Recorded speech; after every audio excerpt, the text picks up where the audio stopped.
नमस्कार मित्रांनो, पुन्हा एकदा तुमचं नवीन व्हिडिओमध्ये खूप खूप स्वागत आहे।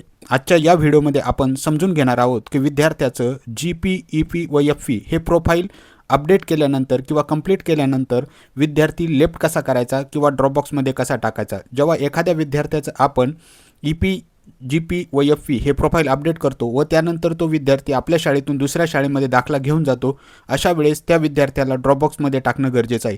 तर या विद्यार्थ्याला ड्रॉपबॉक्समध्ये टाकण्याची ही संपूर्ण प्रक्रिया आज आपण या व्हिडिओमध्ये समजून घेणार आहोत। चला तर मग सुरुवात करूया। सर्वप्रथम आपल्याला कोणतंही एक वेब ब्राउझर ओपन करायचं आहे। वेब ब्राउझर ओपन केल्यानंतर सर्च बॉक्समध्ये UDICE+ हे नाव सर्च करायचं आहे। त्यानंतर वरच्या बाजूला जे नाव दिसतंय आपल्याला UDICE+ या नावावरती आपल्याला क्लिक करायचं आहे। त्यानंतर उजव्या बाजूला log in for all module या नावावरती आपल्याला क्लिक करायचं आहे। त्यानंतर आपल्यासमोर अशा प्रकारची स्क्रीन ओपन झालेली आहे। यामधून आपल्याला आपलं महाराष्ट्र हे राज्य निवडायचं आहे। मी या ठिकाणी महाराष्ट्र हे राज्य निवडलेलं आहे। त्यानंतर गो या बटनावरती क्लिक करायचं आहे। त्यानंतर आपल्यासमोर अशा प्रकारची स्क्रीन ओपन झालेली असेल। आपल्याला स्टुडंट मॉड्यूलमध्ये काम करायचं असल्याने आपण लॉग इन या बटनावरती क्लिक करत आहोत। त्यानंतर आपल्याला आपल्या शाळेचा लॉग इन विंडो ओपन झालेली आहे। यामध्ये आपल्याला आपल्या शाळेचं युजर नेम, त्यानंतर पासवर्ड आणि स्क्रीनवर दिसणाऱ्या कॅप्चा अचूक असा नमूद करायचा आहे आणि त्यानंतर साइन इन या बटनावरती क्लिक करायचं आहे।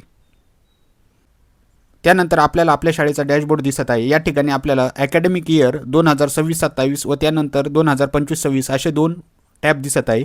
यापैकी आपल्याला करंट अकॅडमिक इयर 2026-27 मध्ये काम करायचे असल्याने आपण त्यावरती क्लिक करत आहोत। त्यानंतर आपल्याला आपल्या शाळेचा डॅशबोर्ड ओपन झालेला आहे। इथे आपल्याला आपल्या संपूर्ण शाळेची माहिती दिसत आहे। त्याच पद्धतीने आपल्याला ज्यामध्ये काम करायचं आहे तो मेनू बार देखील ओपन झालेला आहे। आपल्याला डाव्या बाजूला जो मेनू बार दिसतोय त्यामध्ये आपल्याला काम करायचं आहे। यामध्ये आपल्याला स्टुडंट मूवमेंट अँड प्रोग्रेशन या नावावरती क्लिक करायचं आहे।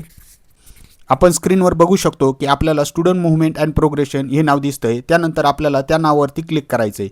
त्या नावावरती क्लिक केल्यानंतर आपल्यासमोर अशा प्रकारचे अनेक ऑप्शन ओपन झालेले आहे। त्यामधून आपल्याला प्रोग्रेशन ॲक्टिव्हिटी, इम्पोर्ट मॉड्यूल असे नावं दिसत आहे। यापैकी आपल्याला transfer certificate module mark dropout या नावावरती क्लिक करायचं आहे। मी ट्रान्सफर सर्टिफिकेट मॉड्यूल या नावावरती क्लिक करत आहे। या नावावरती क्लिक केल्यानंतर माझ्यासमोर अशी स्क्रीन ओपन झालेली आहे। या स्क्रीनमध्ये आपल्याला पुन्हा दोन ऑप्शन दिसत आहे। पहिले जे ऑप्शन आहे प्रोग्रेशन करेक्शन आणि दुसरं जे आहे ते सेंड टू ड्रॉपबॉक्स। आपल्याला दोन्ही ऑप्शनचा अर्थ समजून घ्यायचा आहे। सर्वप्रथम आपण प्रोग्रेशन करेक्शन या नावाचा अर्थ समजून घेणार आहोत। यासाठी आपल्याला प्रोग्रेशन करेक्शन म्हणजे आपण विद्यार्थ्याचं प्रमोशन केलेलं आहे परंतु EP, GP व FE हे प्रोफाईल अपडेट केलेले नाही, तर अशा वेळेस आपण त्या विद्यार्थ्याला या ऑप्शनमधून ड्रॉपबॉक्समध्ये टाकू शकतो। परंतु आपण विद्यार्थ्याचे EP, GP व FE हे प्रोफाईल अपडेट केलेले आहे किंवा प्रोग्रेसमध्ये आहे, त्यावेळेस आपल्याला सेंड टू ड्रॉपबॉक्स हे ऑप्शन वापरायचं आहे। तर आपण आपल्या विद्यार्थ्याचे EP, GP व FE हे प्रोफाईल अपडेट केलेले असल्याने आपण सेंड टू ड्रॉपबॉक्स हे ऑप्शन निवडणार आहोत। मी त्या नावासमोरील गो या बटनावरती क्लिक करत आहे।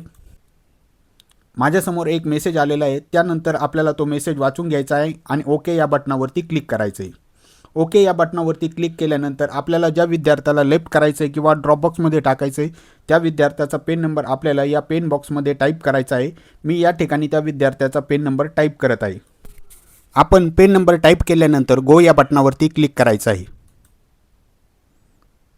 त्यानंतर आपल्यासमोर त्या विद्यार्थ्याची संपूर्ण माहिती ओपन झालेली आहे। त्या विद्यार्थ्याची संपूर्ण माहिती आपण वाचून घ्यायची आहे, खात्री करून घ्यायची आहे। या ठिकाणी आपल्याला दोन ऑप्शन दिसत आहे बघा, left school already with TC आणि दुसरा ऑप्शन आहे मार्क ड्रॉपआउट। तर पहिलं जे ऑप्शन आहे left school already with TC, तर हे ऑप्शन आपल्याला या ठिकाणी वापरायचं आहे।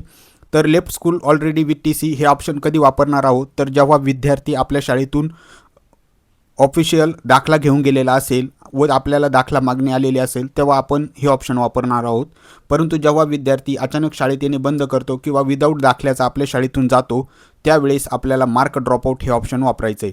परंतु आपल्याला या ठिकाणी left school already with TC हे ऑप्शन वापरणार आहोत, कारण आपल्याला विद्यार्थ्याची मागणी आलेली आहे दाखल्याची आणि विद्यार्थी दाखला घेऊन गेलेला आहे, त्यामुळे आपण हे ऑप्शन निवडत आहोत। हे ऑप्शन निवडल्यानंतर आपल्यासमोर पुन्हा एक मेसेज आलेला आहे। आपण ओके या बटनावरती क्लिक करणार आहोत। ओके या बटनावरती क्लिक केल्यानंतर आपल्यासमोर पुन्हा एक पॉपअप विंडो ओपन झालेली आहे। यामध्ये आपल्याला पुन्हा मेसेज वाचायला मिळतोय की are you sure to initiate the TC। तर आपल्याला कन्फर्म या बटनावरती क्लिक करायचं आहे। कन्फर्म या बटनावरती क्लिक केल्यानंतर आपल्यासमोर त्या विद्यार्थिनीची संपूर्ण माहिती आलेली आहे. यामधून आपल्याला ती विद्यार्थिनी शाळा सोडून गेल्याचं तिचं कारण आपल्याला निवडायचं आहे. मी या ठिकाणी कारण निवडत आहे. कारण निवडल्यानंतर आपल्याला आपल्या शाळेतून त्या विद्यार्थिनीचा ज्या दिवशी दाखला गेलेला आहे तो दिनांक आपल्याला या ठिकाणी एंटर करायचा आहे. आपण कॅलेंडरचं जे चिन्ह आहे त्यावरती क्लिक करून तो दिनांक आपण या ठिकाणी निवडायचा आहे. त्यानंतर स्क्रीनवर दिसणारा कॅप्चा आपल्याला इथे कॅप्चा बॉक्समध्ये टाकायचा आहे आणि आपल्याला रिमार्क टाकायचा आणि त्यानंतर आपल्याला स्क्रीनवर दिसणारा जो चेक बॉक्स आहे त्या चेक बॉक्सला क्लिक करायचं आहे आणि सबमिट या बटनावरती क्लिक करायचं आहे. त्यानंतर आपण सबमिट या बटनावरती क्लिक करत आहोत. सबमिट या बटनावरती क्लिक केल्यानंतर आपल्यासमोर पुन्हा एक पॉपअप विंडो ओपन झालेली आहे. यामध्ये आपल्याला मेसेज वाचायला मिळतोय की are you sure you want to TC this student. तर आपल्याला कन्फर्म या बटनावरती क्लिक करायचं आहे. तर तो विद्यार्थी यशस्वीरित्या ड्रॉपबॉक्समध्ये गेलेला आपल्याला दिसतोय. तर आपल्यासमोर मेसेज आलेला आहे की student has successfully left the school with a transfer certificate. तर आपण आपल्याला ज्या विद्यार्थ्याला लेफ्ट करायचं होतं किंवा ड्रॉपबॉक्समध्ये टाकायचं होतं तो विद्यार्थी यशस्वीरित्या ड्रॉपबॉक्समध्ये गेलेला आहे अशा प्रकारचा मेसेज आपल्यासमोर ओपन झालेला आहे. तर मित्रांनो, आपल्याला UDAS संदर्भात काही शंका असतील, अडचणी असतील तर कमेंट बॉक्समध्ये आम्हाला नक्की कळवा. आम्ही त्याचे उत्तर देण्याचा प्रयत्न करू व अशाच महत्त्वपूर्ण व्हिडिओसाठी चॅनलला सबस्क्राईब करा. व्हिडिओ शेवटपर्यंत बघितल्याबद्दल खूप खूप धन्यवाद.